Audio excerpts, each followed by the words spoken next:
Welcome to A Mason's Work, the podcast where we review Masonic symbols and illustrate how they can be used to solve problems in everyday life. With your host, Brian Mattox, a proud member of the Craftsman Online Media Network. So this week, we're moving further along in our exploration of conscious awareness, building on the framework we established over the last couple of days.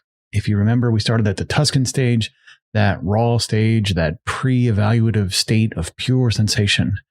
And then yesterday, we talked about that Doric stage, where we start to see the egoic sense of self-development and that sort of structural perception where we begin to label and categorize our experiences. Today, we're going to start to talk about the Ionic order of architecture.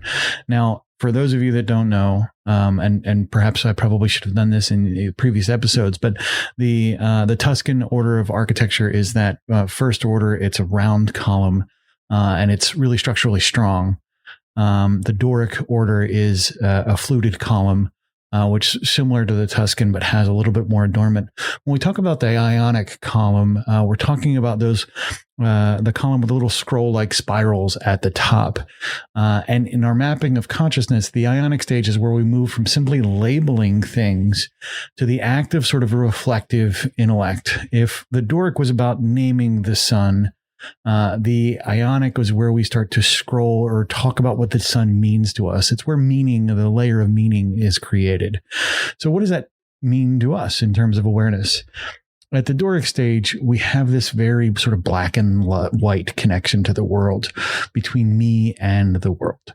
The Ionic stage is where we begin to think about those thoughts, about the metacognition. It's the level of awareness where you aren't just experiencing a sensation or labeling it, you're analyzing the label itself.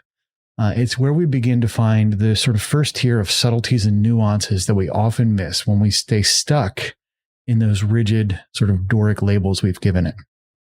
So think about a difficult conversation, for example. The Tuscan level might just be the sort of heat in your chest or the sound of your voice or the tingling in your fingers or legs, depending if you're in fight or flight mode. The Doric level is labeling it. I am upset. He is mean. I am frustrated. The Ionic level is where you step back and ask, why am I calling this frustration? What is the history or the story I'm telling myself right now? What is the sort of cause and effect relationship between what I have labeled the experience I had and the label I gave it?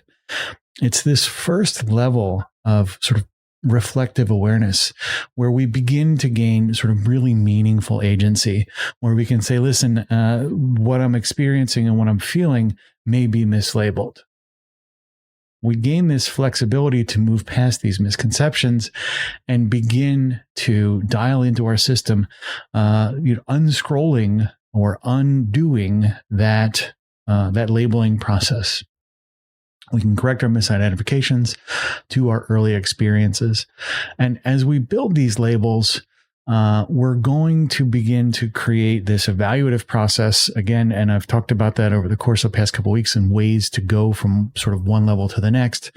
By unscrolling this scroll at the top of the Ionic column, we get to then see the chain of cause and effect in a meaningful way. We can begin to approach that point over the next couple of episodes where that Ouroboros, that head meets that tail.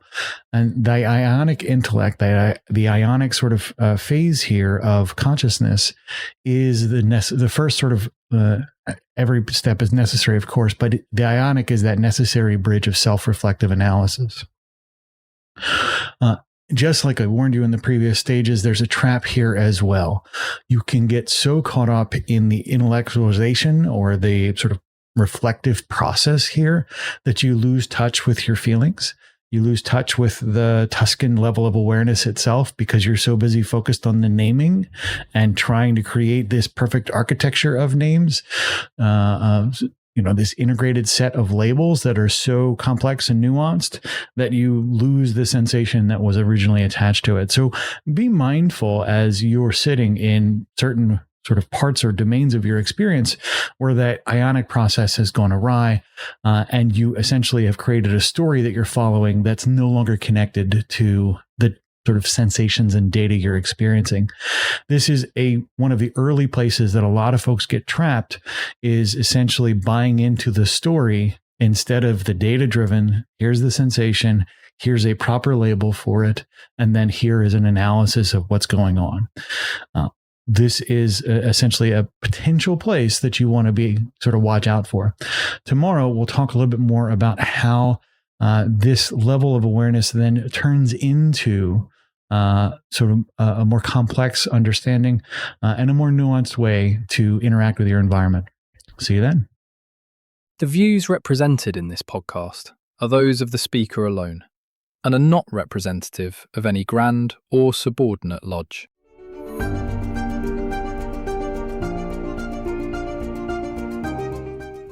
Hi, Brian here.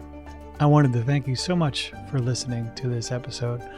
If you have any suggestions or guidance for further episodes you'd like to see or hear, whatever the case may be, please don't hesitate to reach out to me at masonswork.com, and we will try and incorporate your suggestions into a future recording. Thanks.